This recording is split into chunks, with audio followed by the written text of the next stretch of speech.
दोस्तों सोचा नहीं था इस बार भी ये वीडियो बनानी पड़ेगी, लेकिन इस साल भी हर साल की तरह फिर से स्कैम हुआ है।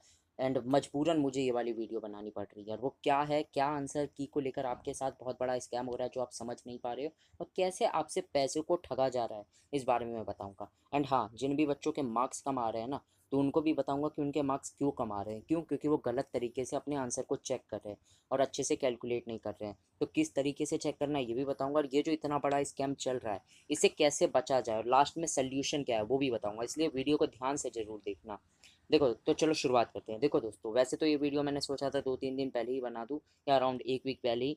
बट फिर मैंने सोचा कि शायद इस बार सिचुएशन थोड़ी बदल जाए, इस बार थोड़ा बेटर हो जाए, और हर साल की तरह जो स्कैम होता है वो इस बार बंद हो जाए। लेकिन अगेन एनटीए से हम क्या ही उम्मीद कर सकते हैं, इस बार भी सेम चीज़ें हुई है। अब देखो हुआ क्या है वो मैं बताता हूँ। आप लोगों का आंसर की रिलीज़ कर दी गई है, ठीक है। आंसर की में आपने देखा होगा शायद बहुत सारे क्वेश्चन के आंसर गलत भी होंगे, या ऐसा आपको लग रहा है, या फिर सच में भी बहुत सारे आंसर गलत है। तो उन्होंने आपको एक मौका दिया है आंसर की को चैलेंज करने का। बट पहले मैं बता दूं कि कैसे चेक करना है, ताकि आपको समझ आ पाए कि आपका रॉ स्कोर क्या बन रहा है। तो चेक करने के लिए बहुत सारे बच्चे क्या गलती कर रहे हैं कि एक क्वेश्चन देखा अपना, फिर डायरेक्ट फर्स्ट क्वेश्चन का जाके आंसर देखा कि सही है या गलत है। ऐसा करना ही नहीं है मेरे दोस्त। जो आपका सीरियल नंबर के हिसाब से क्वेश्चन वहाँ पे अरेंज नहीं है। जो क्वेश्चन नंबर 1 आपका है वो हो सकता है किसी और बच्चे के पेपर में क्वेश्चन नंबर 5 हो, इसलिए वो सीरियल नंबर नहीं बनाते। देखा होगा आपने ध्यान से, तो उसमें क्वेश्चन आईडी है और फिर ऑप्शन की आईडी है। तो आपको सिंपली क्या करना है कि क्वेश्चन की आईडी देखनी है जो भी है, उसके बाद क्वेश्चन आईडी मैच करके उसका क्या ऑप्शन है, ऑप्शन ए है, बी है, या फिर सी है, या फिर डी है, ये सारे वहाँ पे आईडी लिखी हुई है क्वेश्चन ए की यहाँ पे। और लास्ट के 4 डिजिट बस देखनी है, सारे नहीं देखने हैं। लास्ट के 4 डिजिट देखा क्वेश्चन आईडी, फिर ऑप्शन के 4 डिजिट देखा ऑप्शन आईडी। जो सही है तो वो सही है। अब एक बहुत बड़ी मेजर गलती क्या कर रहे हैं कि कैलकुलेट करने में बच्चे, जो क्वेश्चन सही है उसमें तो 5 मार्क्स लगा दिए, लेकिन जो गलत है उसमें 1 मार्क्स माइनस कर दिए। नहीं मेरे दोस्त, राइट आंसर पे 5 मार्क्स था, और गलत होने पे -1 था। -1 मतलब सिर्फ -1 नहीं, 6 मार्क्स आपका कट गया। मतलब 5 मार्क्स जो मिलना था क्वेश्चन सही होने का वो तो गया ही, साथ में नेगेटिव मार्किंग थी, इसलिए 1 मार्क्स भी गया। तो जिन भी क्वेश्चन के सही हो रहे हैं उसके 5 मार्क्स कैलकुलेट कर लो, और जिन भी क्वेश्चन के गलत हो रहे हैं उसके -6 कर लो। उसके बाद कैलकुलेट करके जो भी आ रहा है आपका मार्क्स वही है। एंड हाँ, जो क्वेश्चन छोड़ दिए हैं तो उसके ज़ीरो ही होंगे, -1 नहीं होगा। जो अटेम्प्ट नहीं किया है उसके ज़ीरो होंगे, और जिसमें अटेम्प्ट किया सही है तो 5, गलत है तो -6। आई होप समझ आ चुका होगा। तो इस तरीके से आंसर की आपको चेक करना है। बट आंसर की चेक तो कर लिया, कुछ क्वेश्चन ऐसे भी होंगे जहाँ आपको पक्का श्योर है कि नहीं यार ये इसका आंसर तो ये हो ही नहीं सकता। मैंने बुक में भी पढ़ा है, मैंने वीडियो में भी देखा है, मैंने मॉक टेस्ट में भी कहीं ना कहीं देखा है, ये ऑप्शन नहीं हो सकता है। तो एनटीए ने आपके लिए एक सुविधा कह सकते हैं, एक बहुत बड़ा फीचर प्रोवाइड करा रखा है आप लोगों को लूटने के लिए। वो है चैलेंज करने का। उन्होंने चैलेंज करने का भी ऑप्शन दिया। अब देखो चैलेंज करने में इशू क्या है, वो मेनली मैं 3 बेसिस के हिसाब से आपको बता रहा हूँ। पहला, तो 200 पर क्वेश्चन के हिसाब से है। मतलब अगर आपको एक क्वेश्चन सही कराने हैं तो आपको 200 रुपीज़ देना है। सपोज करो उस आंसर की में 5 क्वेश्चन भी अगर गलत है, जो कि मैं मिनिमम बता रहा हूँ, होने को 10 क्वेश्चन भी गलत हो सकते हैं, 50 क्वेश्चन में से मैं 5 मान के चल रहा हूँ, सिर्फ 10% क्वेश्चन गलत मान के चल रहा हूँ, तो भी आपको 200 के हिसाब से 1000 रुपीज़ देने पड़ जाएंगे। समझ आ रहा है? 1000 कितनी बड़ा अमाउंट होता है, इतनी तो यार रजिस्ट्रेशन फ़ी होती है बहुत सारे एग्ज़ाम की। तो 1000 रुपीज़ आपको देना पड़ेगा। अब इसमें प्रॉब्लम क्या है, देखो सिचुएशन क्या है, गलती करे वो लोग, और उन गलती को बताने के लिए हमें उन्हें 200 रुपये देना पड़ेगा कि महाराज आप लोगों ने गलती कर दी है सर, तो आपको गलती को मैं बता रहा हूँ कि ये गलत है, इसलिए आप एक बार 200 रुपये लीजिए मेरे से और चेक कीजिए। चलो चेक कर लेते हैं। और अगर चेक हो भी गया तो पहला इशू यही है कि वो 200, जो कि बहुत ज़्यादा अमाउंट है, मे भी आपको नहीं लग रहा होगा, लेकिन दोस्त आपके मम्मी पापा बहुत मेहनत से कमाते हैं और बहुत ज़्यादा जी जान लगा के मेहनत करके आपको पढ़ा रहे हैं, फालतू चीज़ों पे पैसे देने के लिए नहीं कर रहे जिस तरीके से वो लूटना चाह रहे हैं। तो 200 पर क्वेश्चन वो ले रहे हैं। चलो मान लिया कि वो आप गलती पहली बात तो गलती उनकी है, लेकिन आपको बस बताने के लिए कि सर आपने गलती करी है, उसके लिए 200 रुपीज़ देना पड़ेगा। चलो मान लिया आपने जो क्लेम किया था वो गलत था, मे बी आपने गलत पढ़ लिया था, या फिर तो कोई बात नहीं, वो लोग 200 रुपीज़ रख लेंगे। लेकिन अगर आपका क्लेम, ये जो अप्रूवल है जो आपने क्लेम कर रहे हो, वो सही भी है, वो अप्रूव हो गया, फिर भी वो 200 रुपीज़ आपको वापस कभी नहीं मिलेंगे। यही है दूसरा बड़ा, सबसे बड़ा इशू, नॉन रिफंडेबल है। मतलब कि अगर आपने 200 रुपीज़ दिया, आपकी गलती निकली तो कोई बात नहीं, चलो समझ आता है, लॉजिक समझ आता है कि उनका टाइम वेस्ट किया, उन्होंने सब्जेक्ट पैनल बिठाया, सारी चीज़ों को एनालाइज किया, फिर आंसर बताया, इतना टाइम वेस्ट गया, इतने सारे टीचर को बिठाया, तो समझ आता है 200 रुपीज़ आपके वेस्ट हुए।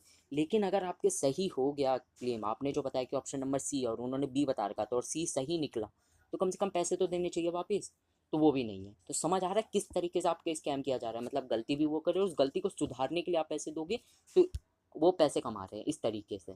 तो उनका मन चलेगा तो वो तो 50 में से 15 क्वेश्चन गलत कर देंगे, और वो जानते हैं आप लोग 15 क्वेश्चन के पैसे दे भी दोगे, और चलो आप नहीं दोगे, कोई ना कोई अमीर बच्चा दे देगा और उनको कमाई हो गई। समझ रहे हो, एक बच्चा भी अगर 200 रुपीज़ देगा ना, 5 क्वेश्चन के हिसाब से 1000, तो कितने बच्चों ने दिया एग्ज़ाम? 15 से 20 लाख बच्चों ने एग्ज़ाम दिया। सोच लो कितना हो जाएगा। खैर, उस पर बात नहीं करते। तो सबसे पहला इशू यही कि इतना हाई अमाउंट है, और दूसरा अगर आपकी सही भी निकले तो भी नॉन रिफंडेबल है, पैसे नहीं मिलेंगे। और सबसे मज़ेदार बात क्या है कि इन्होंने ऐसी स्ट्रैटेजी अपनाई है, लास्ट वाला बता रहा हूँ, टाइम फ्रेम को लेकर। अब ये चीज़ आपने नोटिस की होगी, 17 जून को आई थिंक, मैं थोड़ी वीडियो लेट बना रहा हूँ, मैंने सोचा कि इसका भी एक रीज़न है, बताऊँगा आगे। सो 17 तारीख को रात को अराउंड आया था आंसर की, तो इन्होंने ऑप्शन दिया आपको, मतलब टाइम फ्रेम दिया है कि 20 तारीख तक, मतलब 2 दिन 48 घंटे के आसपास आपको दिए हैं, कि इतने टाइम तक आपको, 2 से 3 दिन 48 घंटे के आसपास आपको आंसर, जो भी आपको चैलेंज करना है या फिर जो भी आपको क्लेम करना है, वो इसी टाइम पीरियड में करना पड़ेगा। समझ आ रहा है, जानबूझ के उन्होंने इतना कम टाइम दिया है ताकि आप जल्दबाजी में गलती कर दो, और जितने भी क्वेश्चन, शायद अगर आप थोड़ा बैठ के सोचते तो समझ आता है कि हाँ आप ही की गलती है इस क्वेश्चन में, अपने ढंग से नहीं पढ़ा, लेकिन फिर भी वो लोग चाहते हैं कि जल्दबाजी में आप जो चीज़ आंसर सही है उन्होंने बताया, लेकिन आपको अगर वो गलत लग रहा है तो आप जल्दी से उन्हें पैसे दे दो, क्योंकि वापस तो पैसे करने नहीं है, तो इस तरीके से वो कमा लेंगे। तो ये एक पूरा एक तरीके से स्कैम चल रहा है। मैं बार बार बताता था कि ये स्कैम चलेगा, इस तरीके से होगा, मेरे को उम्मीद थी कि शायद इस बार ना हो, बट अगेन अफसोस की बात यह है कि दोबारा ये सारी चीज़ें हो गई। अब देखो, ये तो प्रॉब्लम है, इसमें हम चाह कर भी कुछ कर नहीं सकते, लेकिन मैं एक सोल्यूशन बताता हूँ। मैंने इस पर एक डिटेल वीडियो लास्ट ईयर भी बनाया था, अराउंड 2 से 3 हज़ार बच्चों ने देखा था, और सबको वीडियो बहुत पसंद आई थी, और मुझे खुशी इस बात की, उन 2 से 3 हज़ार बच्चों के पैसे बच गए थे और उनका फ्यूचर भी बर्बाद नहीं हुआ। अब देखो इशू क्या है, बहुत सारे बच्चे ये सोच रहे हैं कि अरे भैया अगर नहीं करेंगे तो हमारे मार्क्स कट जाएंगे, हमें क्या फ़ायदा होगा, हमारा फ्यूचर बर्बाद हो जाएगा, 5 क्वेश्चन मतलब कि इतने सारे मार्क्स चले जाएंगे मेरे, मैं क्या करूँगा, वगैरह वगैरह। ठीक है, ये सारी चीज़ें। अब देखो, मैं कुछ चीज़ें क्लियर कर देना चाहता हूँ, बहुत सारे बच्चों को पता भी नहीं होगा। मान लो एक क्वेश्चन है, उसका आपको पता है कि ये आंसर गलत है, आपने चैलेंज कर दिया, तो याद रखो आपने चैलेंज किया ना, तो सिर्फ आपके आंसर की सही नहीं होगी, ये क्वेश्चन जिन जिन बच्चों के, जो भी आपके शिफ्ट के बच्चे थे, उन सब के क्वेश्चन के आंसर सही हो जाएंगे। तो समझ आ रहा है, मान लो आपके शिफ्ट में 5 बच्चों ने भी अगर पे कर दिया है उस सेम क्वेश्चन के, और आपने भी वही क्वेश्चन का पे कर दिया, तो कुछ फ़ायदा नहीं होने वाला है, उल्टा नुकसान हो जाएगा पैसों का, और उनको और ज़्यादा इनकम ग्रो हो जाएगी। समझ रहे हो किस तरीके से। तो हमें नहीं पता ना कि आपकी शिफ्ट में कितने बच्चों ने मे बी चैलेंज कर दिया है, नहीं किया, इसलिए मैं 2 दिन बाद वीडियो बना रहा। मैं जानता था कि स्टार्टिंग में बनाता बहुत सारे बच्चे पे भी कर देते, लेकिन अब अगर वीडियो देख रहे हो, अब पे करने का कोई मतलब नहीं बनता। और याद रखो, अगर क्वेश्चन गलत है तो किसी न किसी ने पे कर दिया होगा, और लास्ट में जाके आपकी आंसर की दोबारा भी बनेगी। ये मेरे दोस्त प्रोविजनल आंसर की है, फाइनल आंसर की अभी आनी बाकी है, इस बारे में कोई बात नहीं कर रहा है। एंड सबसे मुझे बुरा ये लग रहा है, बड़े बड़े क्रिएटर जिनके पास बहुत ज़्यादा ऑडियंस है, बहुत सारे बच्चों को गाइड कर रहे हो, वो लोग भी कह रहे हैं कि जल्दी से जाओ अपना, हाँ कर दो, चैलेंज कर दो, 200 रुपये लगा दो, 5 क्वेश्चन है तो क्या हो गया, एक बार की बात है, ये वो फलाना ढिमकाना, इतनी बेवकूफ़ वाली बातें कर रहे हैं। शायद वो लोग नहीं समझ पा रहे कि कितनी मेहनत से आपके मम्मी पापा पैसे कमाते हैं, इतनी बड़ी यूनिवर्सिटी में भेज रहे हैं इतनी मेहनत करके। बट क्या कह सकते हैं, उनको तो बस व्यूज़ सब्सक्राइबर ये सारी चीज़ें दिख रही है ना, तो कोई बात नहीं। मैं जितने लोग भी आप देख रहे हो, शायद 200 400 500 जितने भी बच्चे देखेंगे, मुझे बस इस बात की खुशी रहेगी कि आप लोग इस ट्रैप में नहीं फंसे। एंड याद रखना, तो इसका सल्यूशन सिर्फ इतना ही है कि हमें आंसर की को चैलेंज नहीं करना है। क्यों नहीं करना है? लॉजिक के बेसिस पे मैं कह रहा हूँ। पहला, हो सकता है कि किसी और बच्चे ने सेम क्वेश्चन के लिए कर दिया, तो आपका ख़त्म, कोई फ़ायदा ही नहीं होगा। दूसरा, अगर मान लो किसी ने नहीं भी किया, तो याद रखो किसी के मार्क्स नहीं बढ़ेंगे। ऐसा नहीं है कि आपके आंसर की में अगर कोई क्वेश्चन गलत है तो सिर्फ आपके मार्क्स कट रहे हैं। ये क्वेश्चन जिस जिस बच्चे के पेपर में होगा, जिस जिस शिफ्ट में होगा, उन सब के मार्क्स कटेंगे। तो आपको टेंशन लेने की नहीं ज़रूरत है। मान लो 50 क्वेश्चन में से एक क्वेश्चन अगर गलत है ना उस सब्जेक्ट का, तो उस सब्जेक्ट के जिस जिस बच्चों के एग्जाम में वो क्वेश्चन आए, उन सब के गलत होंगे, तो कट ऑफ भी कम चली जाएगी। इसलिए पैसे इन फालतू लोगों पे बर्बाद करने की कोई ज़रूरत नहीं है। यही मेरे को एक समझाना था। सोल्यूशन में सिर्फ इतना ही हम करेंगे, बाकी और कुछ ज़्यादा चीज़ें करने की ज़रूरत है नहीं। अपने ध्यान दो, किस तरीके से आंसर की को मैच करो। और अगर कम मार्क्स आ रहे हैं तो भी टेंशन मत लो, अभी मार्क्स बढ़ जाएंगे। और अगर ज़्यादा आ रहे हैं तो भी खुश मत हो जाओ, पगलाओ मत, क्योंकि नॉर्मलाइजेशन नामक चीज़ भी बहुत सारी चीज़ें होती है। उस पर मैं एक ऑलरेडी डिटेल वीडियो बना चुका हूँ, यहाँ पे क्लिक करके आप देख सकते हो। बाकी दोस्तों मैं जानता हूँ अभी आप बहुत लोग परेशान हो, किसी के मार्क्स कम है, किसी के क्वेश्चन बहुत सारे गलत है।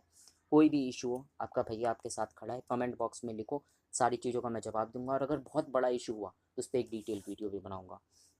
बाकी जो भी दिक्कत है कमेंट बॉक्स में लिख दो, और चैनल से जुड़ जाओ, और भी मज़ेदार वीडियो और भी इन्फॉर्मेटिव, और आगे का क्या प्रोसीजर रहने वाला है, प्रेफरेंस शीट के बारे में भी, जो बहुत सारे लोग गलत गलत चीज़ें बता रहे हैं, कोर्स बेच रहे हैं, उन सारी चीज़ों के बारे में मैं बताऊंगा कि किस तरीके से आपको करना है। प्रेफरेंस शीट मैं भी आपको प्रोवाइड कराऊंगा, वो भी अच्छे लेवल की। इसलिए चैनल से जुड़ जाओ, और बाकी कोई भी दिक्कत है कमेंट सेक्शन आप ही लोगों का है, जाके वहाँ पे अपनी प्रॉब्लम लिखो।